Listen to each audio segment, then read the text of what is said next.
Hey guys, Sauce Simon here, and thanks for stopping by and checking out my channel. Today I'm talking about Friday the 13th the game and 10 things you may or may not know about the game. Some of the things I will be talking about in the video will be trivia, references, game mechanics, and a couple Easter eggs I found that you may or may not know about yet. If you enjoy the video, do the button thing, subscribe, and leave a comment letting me know what you think. I hope you guys enjoy the video and learn something new from it. Here we go.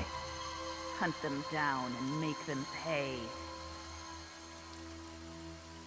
Starting us off is a reference to one of the few people that have survived the Friday the 13th movies, Reggie the Reckless, who, like a few other names from the series, have been forever remembered by having an area named after him.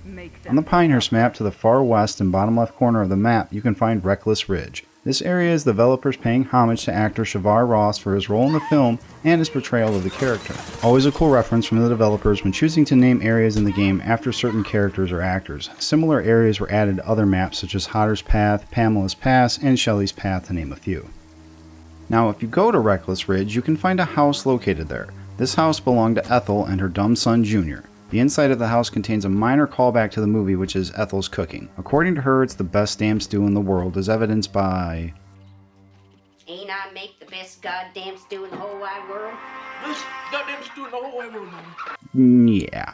If you make your way into the kitchen, you can find the chicken she cut up with such enthusiasm, and the rest of her ingredients for her stew. Along with all of this is the pot she used to make it, which also turns into her final resting place. I wish this house was more mid-movie looking, but it's still a cool reference. However, I am upset that there is no Junior's dirt bike anywhere. There's no track, no donut trail, nothing. You just, nothing.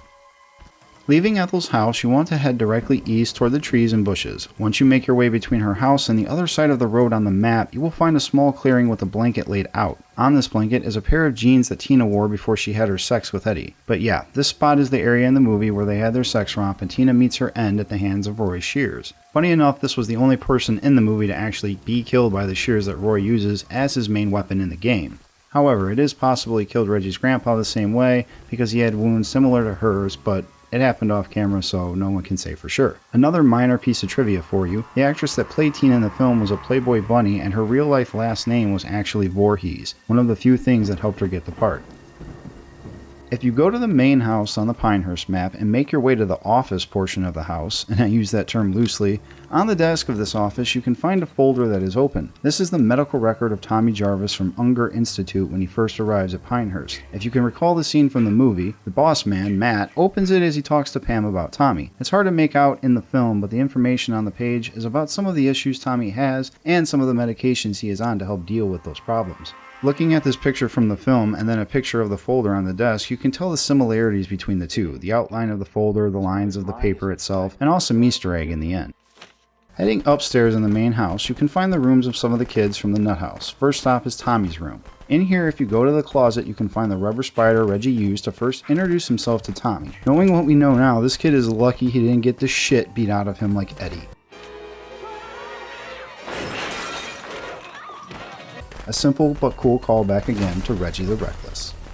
Hanging around in Tommy's room for a minute, we can find another Easter egg in here, or a double Easter egg really, his homemade masks. On his bed, dresser, table stand, you can find these three masks he brought with him. The fish mask, the demon mask, and the wolfman mask. Some of these made an appearance in the Jarvis house map, some were unfinished, but now they're here on Pinehurst as well. These masks seem to be the only real possession Tommy has in the world, aside from a picture of his sister and mom from part 4. A funny thing indeed how he makes masks and ends up killing a killer who hides behind a mask, and in the end of this film ends up wearing a mask he didn't make, but then again, We all wear masks, metaphorically speaking.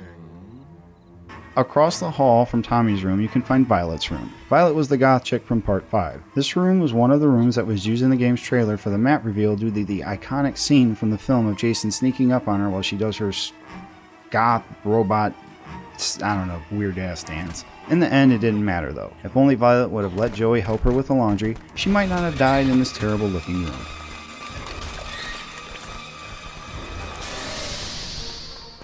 Inside the maze that can be the Pinehurst main house, you can find the dinner area. In this area, you can see the table setting put out for all the kids who live there, or did live there. This is a fun callback to the movie because it was Violet who set the table and then gets criticized for it because she set out too many spots, those spots being for Vic and Joey after the whole axe chopping incident. She apologized for it, but really, how do you just forget that you witnessed a murder not but a day ago and then set out places for the 2 people that were involved in said murder and are no longer around? You have to either be really dumb or just so caught up in practicing your dance routine that you just can't be bothered to remember tidbits like your dead roommate's not being around anymore.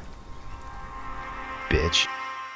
This whole idea seems dumb, but plausible, I suppose. One thing is for sure though, is that it was in the movie, so yeah, you're able to hit people through broken doors. Here is what you need to know. You can try it normally, but it works best in combat stance. You want to wait until there's a decent sized hole in the door, and then once Jason is in the middle of continuing to try to chop it down, take a shot at that smug bastard. Just be careful though, because the reverse of this can also happen. Jason can hit you through the door as well, but he needs to enter combat stance in order for him to be able to attack through the hole in the door, otherwise he will just keep hitting the door in the way of breaking it down. As a counselor though, you do want to be aware that Part 4, Part 8, and Savini Jason have destruction, so they are able to chop down doors a lot faster, so be careful when facing them.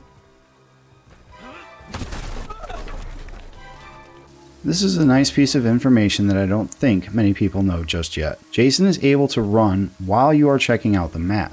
Not only are you able to look at the map, but you can continue to run while doing so, and you can also adjust which way you are going in case you run into something or you see something on the map nearby that pings and you want to go over that way. A great piece of information for those players that like to check their maps a lot while playing to keep an eye on things.